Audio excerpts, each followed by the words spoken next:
بالله من الشيطان الرجيم بسم الله الرحمن الرحيم الحمد لله رب العالمين الصلاة والسلام على أشرف الأنبياء والمرسلين خاتم النبيين بالقاسم محمد اللهم صل على محمد وأهل وآل بيته الطيبين محمد الطاهرين المعصومين الذين أذهب الله عنهم الرجس وطهرهم تطهيرا.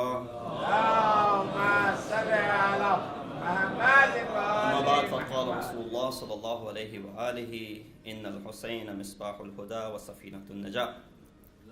I would like to take this opportunity to salute Muhammad wa ali Muhammad. اللهم صل على محمد وآل محمد. Being a local here, I would like to take this opportunity to first of all, once again, welcome all of you to annual Imam Hussain Day. And with this gathering that we have in front of us, inshallah, excuse my speech, inshallah you have to look forward to the speakers that we have lined up. And also I will excuse myself right after my speech. I have to leave for Virginia, so I will not be able to attend the scholars that are present over here. The topic that I'm going to speak about in 15 minutes, which is down to 13 now, is very emotional to myself, and it is contemporary in a sense that we're talking about someone who lived 1400 years ago. How can we derive lessons from a revival movement that took place just under shade 1400 years ago? Is it still relevant? What was the life of Hussain at that time? Imam Hussein's society was sinking deeper and deeper into darkness. It was a society rampant with repression and injustice, where people were becoming blind slaves to a leadership that only sought to further and fulfill its personal interests. 10 years before Imam Hussein's uprising, the ruler of the time was enforcing policies that were resulting in the people's regression. These policies included silencing all the voices that might speak out against the ruler and targeting followers of Hussein's father, Ali ibn Abi Talib,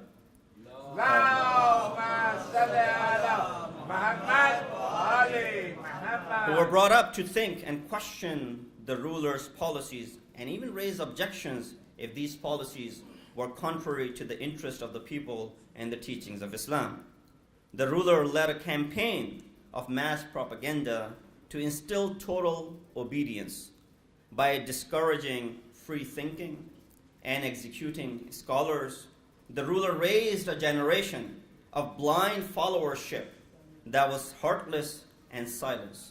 To make matters worse, people were led to believe that this was all part of their religion. Hussain stood watching as humans were turned into mindless machines that only worked to serve those at the top, and as the religion of his grandfather was used as justification for such destruction of human souls.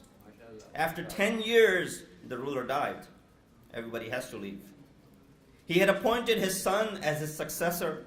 It was an opportunity to make an impact, and Hussain seized the moment. I'm going to divide this discussion in the next 11 minutes that I have into 6 parts, deriving these lessons from Imam Hussein's legacy. First, altruism. Selflessness is when you act completely for the benefit of others, and that is exactly what Hussain did. Humans are not meant to compete with each other for survival. They are meant to survive together.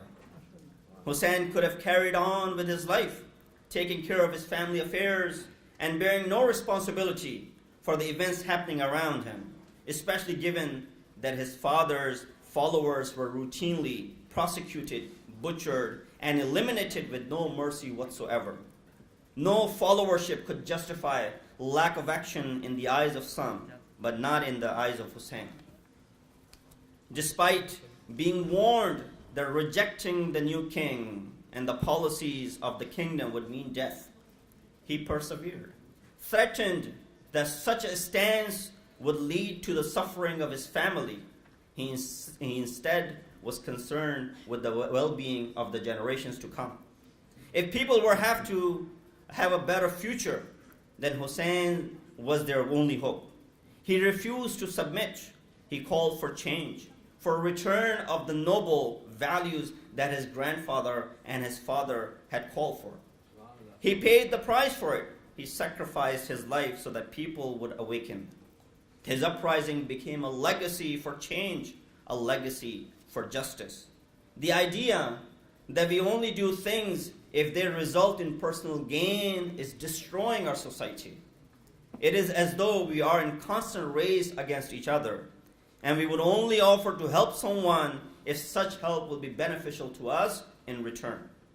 Second, empowerment of others.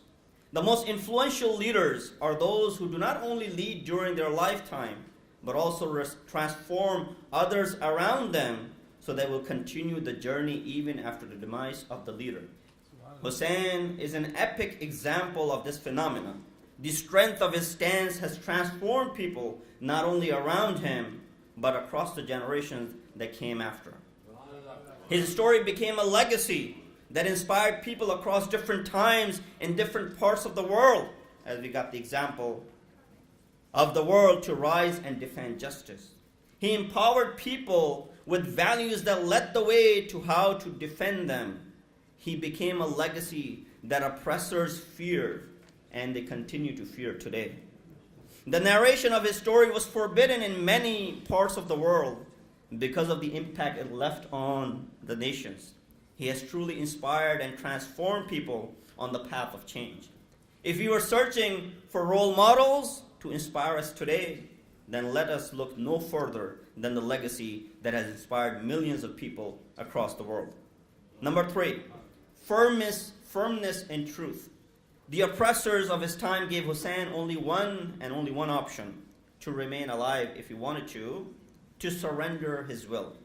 And any other choice he might make would mean death. Imam chose the latter.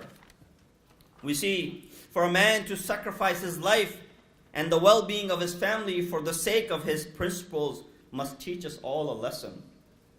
And that is, if we are to choose a set of principles, an ideology, or a religion, it should be worthy enough that we would be willing to die for it. Therefore, we must make sure we choose the right ones. We all should have a set of principles to live by as well. Such principles would have to match the ones that Hussain died for. If you are not ready to die for your principles, then you must question as to whether those principles are truly worth living by. Number 4, worth the sacrifice. When important figures take a stance in the society, usually pays attention towards that stance. For example, in modern society, public figures attending charity functions would only boost that event. Oh, so-and-so is attending, so there must be a very worthy cause, and we should go for it as well. For a man of Imam Hussain's caliber, descended from a noble family, a family central to all the important events in the history of the region, and as well as the religion, for him to put himself forward in the face of impending consequences to defend his religion, to defend his faith, this must make us wonder what was so special about this religion. Why was he sacrificing his life? Islam deserves to be studied. It deserves to be studied as a religion that has motivated such a man who could have enjoyed all aspects of his life if he had remained silent, but who instead chose to speak up. Number 5, big heart. That's what's required. As Hussain looked at the men who stood in rows before him, preparing to kill him and his family, tears flowed through his eyes. He was concerned about the end awaiting those men. He felt sorry for the outcome of the criminals who were about to kill him. They will enter hellfire for killing me indeed. Such a big heart is what our society needs today. Every one of us is guilty of feeling hatred towards those who hurt us. Let me repeat it. Every one of us is guilty of feeling hatred towards those who hurt us.